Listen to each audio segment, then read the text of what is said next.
So మరి అది ఏంటి, ఫ్యాన్స్ ఎలా ఫీల్ అవుతున్నారు? అలాగే దానిపైన చాలా మంది రాజకీయ ప్రముఖులు కూడా ట్వీట్లు వేశారు. మా అందులో జగన్ గారు వేశారు అనమాట, మీ ఫ్యామిలీకి నేను ఉన్నాను, బాధపడద్దంట. సో దాన్ని ఎలా తీసుకుంటున్నారు ఫ్యాన్స్ అంతా కూడా? ఛాన్స్ తీసుకునే దానికంటే ముందు ఈయన ఫ్యామిలీని కూడా పక్కన పెట్టి ప్రజల దగ్గరికి వెళ్ళాలి. సూపర్.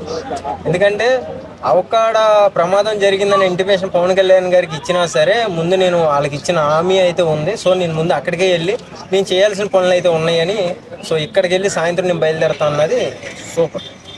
ఎందుకంటే అరుదుగా దొరుకుతారు అలాంటి వాళ్ళు. చాలామంది రాజకీయంలో మనం చూసాం. అలాగా అంటే ప్రమాదం ఉన్న ప్లేసులకి వెళ్ళి కూడా అలా చేయాలి అన్నది చాలా డేర్ అది. సో అడవి ప్రాంతం అదంతా కూడా.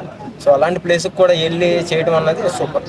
అంటే ఇప్పుడు ఆయన మామూలుగా అయితే 2 రోజులు కమిట్మెంట్ ఉంది కాబట్టి ఉన్నారు. ఒకవేళ ఆయన మార్నింగ్ వెళ్ళిపోయి ఉంటే వేరే నెగిటివ్గా వెళ్ళిపోయేది అంటారా ఫీడ్బ్యాక్? ట్రోల్స్లో వాళ్ళకి పని దొరికేది వీడియోలకి. సో ఇక్కడ హామీ వదిలేసి నువ్వు ముందు మీ ఫ్యామిలీ దగ్గరికి వెళ్ళావు అని వేసుకుంటారు. అంటే జగన్ గారు ఎప్పుడు పవన్ కళ్యాణ్ ప్రస్తావన తీసుకురారు. మరి అలాంటి ఈ రోజు వాళ్ళ అబ్బాయి గురించి నేనున్నా, మీకు బాధపడకండి అంటూ ట్వీట్ చేశారు అనమాట. దాన్ని ఎలా తీసుకోవచ్చు మరి? దాన్ని ఎలా తీసుకోవచ్చు అంటే, సో ఇక్కడికి వెళ్ళేది ఆపుదాం అన్న ప్రయత్నం అన్న అనుకోవచ్చు, లేకపోతే ఏమన్నా బయటపడతాయి అన్న కూడా. అలాగే ఇంకా నారా లోకేష్ గారు కూడా, అన్న బాధపడకండి అంతా గెట్ వెల్స్ అంటే కూడా ఆయన కూడా వేశారు. చంద్రబాబు గారు కూడా వేశారు. సో ఇంకా చాలా మంది సినిమా యాక్టర్లు, రాజకీయ ప్రముఖులు కూడా వేస్తున్నారు. సో మరి పవన్ కళ్యాణ్ గారి కన్నా ఎక్కువ మంది వాళ్ళే కేర్ తీసుకుంటారు అనుకోవచ్చా? అలాగే చిరంజీవి గారు కూడా ఫోన్ చేసి ఏమీ అపాయం లేదని చెప్పారు.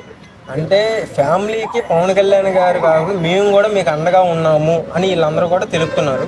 సో అంటే పవన్ కళ్యాణ్ గారు ఏ వర్క్లో ఉన్నా, ఎంత బిజీగా ఉన్నా సరే, సో మీ వెనక మేమందరం కూడా మీ ఫ్యామిలీకి సపోర్ట్ ఉన్నామని ఈజ్ బోన్గా సపోర్ట్ చేస్తున్నారు. అంటే ఇప్పుడు తన వయసు ఎంత, అసలు ఫోటోలు ఏంటి, ఎక్కడ కూడా ఈ మధ్యన అక్కడ బయటికి రాలా అతనయ్యి?